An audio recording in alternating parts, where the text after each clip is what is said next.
Hello, I'm John, and this is part two of my interpretation of Anecdote of the Jar.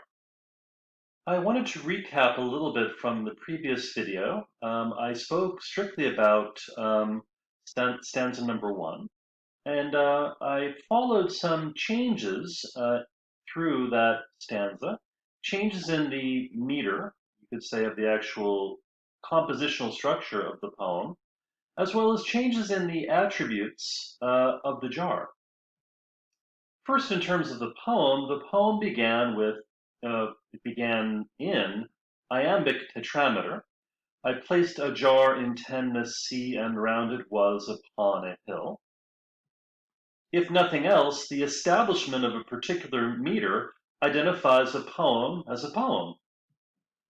As the poem runs according to the specific meter, the attributes of the jar are taken up. Now, just as a poem will obviously have a meter, a jar will have some recognizable qualities, such as roundness. We can also ask, what does a poem do? Which is kind of a strange question to ask of a poem, but it does something in the sense of holding or containing. In lines 3 and 4 come the violations.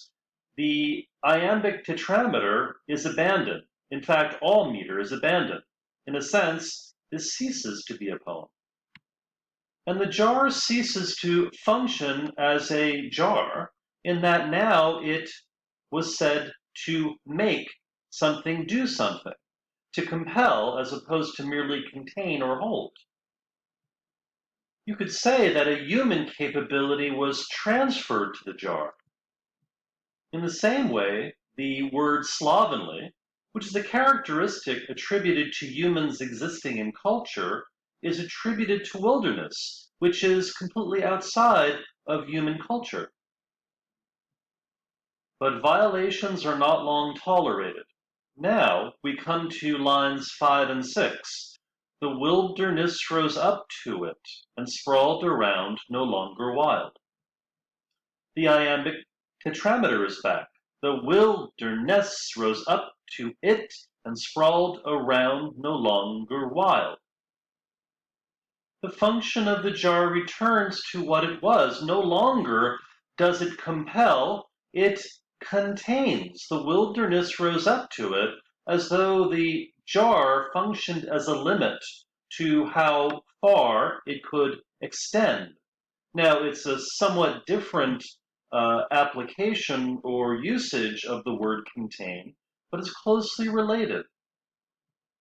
The wilderness sprawled around, so it almost inscribes a circle. It returns us to the sense of the jar as being a round thing.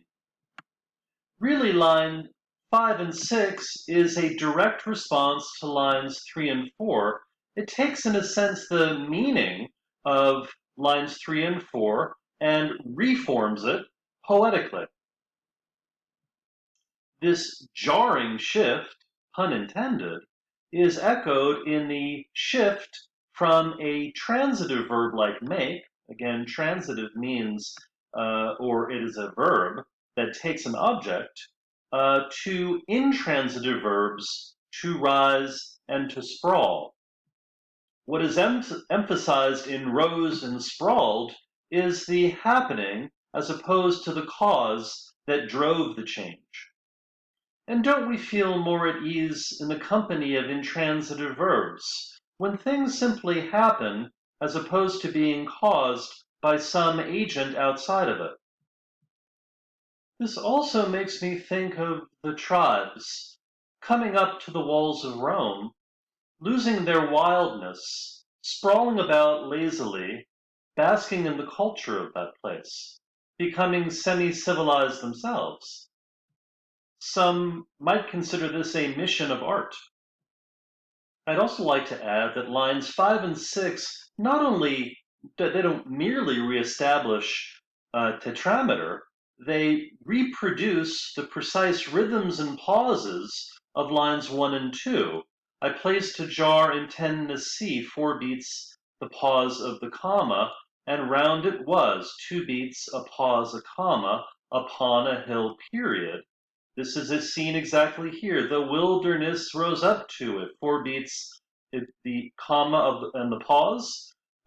2 beats and sprawled around a pause of that comma. No longer wild. Period. Interesting. In a sense, it's as though that the rebellion in the poem was beaten back and fidelity was reestablished. The beat goes on in lines 7 and 8. The jar was round upon the ground and tall and of a port in air. We have continuity with lines 5 and 6. Of course, there are no commas. There is no pausing. On the one hand, why should there be? We would like, even within a form, for there to be some variability. Something has changed. The jar was round upon the ground. We're no longer talking about the hill. Perhaps we're no longer really concerned about the location. We're no longer concerned about being lost. We know where we are. As for the attributes of the jar, we seem to be repeating ourselves again. The jar was round. We add that the jar was tall. This is of itself, in and of itself, non-controversial, as jars are routinely tall. But what's interesting about the word tall itself? The word tall is used to emphasize one of the 3 dimensions of any object, that is its height. Therefore, I can speak about a tall person, a tall building, a tall mountain, a tall jar, but I probably would never talk about a tall hill. I could, of course, but if I emphasize the height of something like a hill, perhaps I then should call it a mountain. And the reason I think along these lines about the application of the word tall is that the hill, the very word that I would not modify with the word tall, or probably wouldn't, is completely absent from the stanza. I'm speculating, of course, but if I were to say, this wouldn't be poetic, the jar was round upon the hill and tall, that might jar me because, as I said, the word tall might occur to me as something that I would not apply to hill in the first place. That's a little speculation on my part. I think what I'm working toward is the idea that working in form, being true to form, ultimately conceals something. I think the presence of the word tall, although it never refers to hills, or rarely so, is referring to the fact that the hill is missing. And then we come to the last phrase, a port in air, or of a port in air. Of a port in air is a prepositional phrase. This prepositional phrase provides another attribute of the jar. It's not only round and not only tall, but it is of a port in air. But the question is, what is a port in air? Well, first of all, it is so elegant in its sound and construction that it might escape us that it actually isn't English. Remember what I said, elegance, the fidelity to form in and of itself can conceal.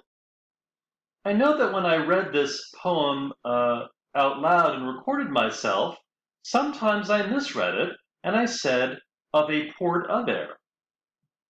Perhaps someone else might have read it, a port in the air, because that's English, that makes sense, even though it would be hard to picture such a thing, although it could exist in the imagination. So what's going on here? Well, I know that Stevens spoke French, so I imagine this situation. I imagine this Frenchman, for whom English was not his native language, and in French he had the concept of a door made of air.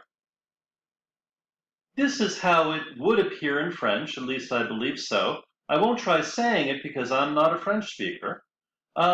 If you took this French phrase and you transliterated it into English, you would get a port in air. Of course, a literal translation is a violation of the rules of English. It's also interesting if you just take the word translation and translate it into French, you get this French word, which suggests the English word traduce. It's an archaic word in English, or at least extremely dated, which means to misrepresent or to slander. To avoid going any further off the deep end with this analysis, I will pull back, but I want to say that a barbarian is the man from outside, the people from outside, who mangle the language. I think of a situation in which a Frenchman came to America and attempted to render his thoughts in an English that was not native to him and created violations. But in the very act of absorbing the tribes from outside, you have to expect that, in fact, these violations must occur. You are absorbing those who are not native to you, to whom your language is strange, and who will therefore violate the rules of your language. But in doing so, they become part, and you exert dominion over them. So then what is this attribute of a port in air? Well, it means that the jar, being of a port in air, is characterized by containing. Of course, there are the two meanings closely related of the word contain. Of course, originally, our basic sense of a jar is something that contains, holds something, such as food. Here, the containing means to place a limit on, to impose a limit on as it takes in. As you take the foreign in, you integrate it into the whole, and you need to then, in a sense, smooth off, polish off, not in the sense of eating, but to polish off those rough edges, those violations in the orderliness that you want. That any society bent on self-preservation wants, and all societies in that sense are bent upon their preservation. So to recap stanza number 2, stanza number 2 marked, in a sense, a return of the poem to its poem qualities, its rhyme, its rhythms. It also superficially returned the jar to its sense of containing to holding. But as we went through the poem, that containing took on a different quality. It took on a quality that imposes itself as as opposed to merely holding it within itself. In other words, to hold something within yourself is to change and to force into the form of your choosing, which of course, if you pour anything into a jar, it must take the form of the jar. We could say that the jar symbolizes everything that I've mentioned, but of course when I say something symbolizes, I'm just putting another attribute onto that thing, which is what the mind does to everything all the time. So even though I think that saying the following misrepresents the jar in some way, the jar symbolizes appropriating that which is foreign, alien to it, outside of it, in the process of which the rules that are proper to the jar are violated. Just as immigrants, in the process of being assimilated in a country, will violate the rules, the forms of that country. Or just as a conquered people, in the process of being assimilated by an invading nation, will violate the forms imposed upon it. And with that, I finished talking about stanza number 2. You may have found the interpretation rather speculative, but reading it this way is the only way that makes coherent sense to me. Now, perhaps we're not meant to make perfect sense of things, or to read things in a perfectly systematic way, but that's my attempt. And if I've erred, it's on the I've erred on the side of trying to read something in a coherent fashion. I will finish the poem, pick up stanza 3 in my next video.